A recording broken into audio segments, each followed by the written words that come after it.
بسم الله الرحمن الرحيم، والصلاة والسلام على سيدنا محمد وعلى آله وأصحابه وسلم.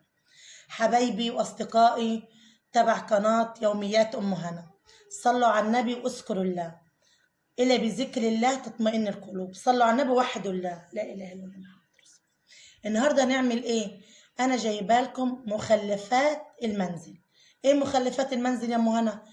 الإزايز اللي أنا لماها طول الشهر، اللي انا عاملاها طول الشهر وملماها، فانا حبيت اوريها لكم صوت وصوره قدامكم ان هي لا مؤاخذه عزكم الله في الشوال لحد ما الولا خدها او بعناها قدام الباب. العيش الناشف والازايز، بعنا الازايز، شوال الازايز ده ب 30 جنيه، والعيشات كانوا ب 20 جنيه. صلاتكم على النبي. وجبنا طبعا الحصاله اللي انتوا شفتوها معايا قبل كده، انا ما كنت بحط فيها بس ما كنتش اصوره بصراحه، احط فيها يعني معايا 7 جنيه 8 جنيه، احطهم في فكه 2 جنيه 3 جنيه اللي معايا، بطلع حصلتي وبحط فيها. صلاتكم على النبي حبايبي، صلوا على النبي وحدوا الله، اذكروا الله، لا اله الا الله محمد رسول الله.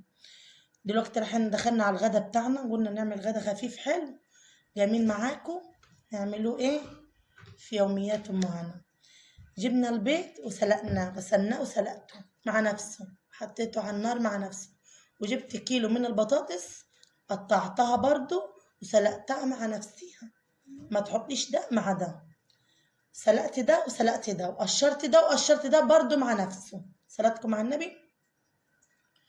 الأكلة دي منها مفيدة وجميلة والله، وجربوها، لما تحط الاتنين على بعضيها بتبقى تحفة. جبت لها توم، وجبت لها فلفل حامي احمر على فلفل بارد اخضر، وقلبنا التوم يعني مقطع تقطيع ماشي.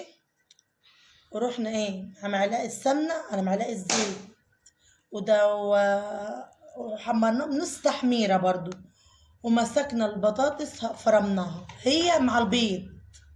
صلاتكم على النبي. هي دي وجبة صحية وجميلة، ولو عيل عندك أطفالك ما بيحبوش البطاطس أو ما بيحبوش البيض وحده، الطريقة دي صدقوني جميلة وحلوة جدا وخفيفة، الكبار والصغيرين، وتنفع للغدا وتنفع لإيه للعشاء. ولو وصلتوا معايا لحد هنا اوعوا تنسوا اللايك والاشتراك. صلاتكم على النبي، صلوا على النبي وحدوا الله، لا إله إلا الله محمد رسول الله.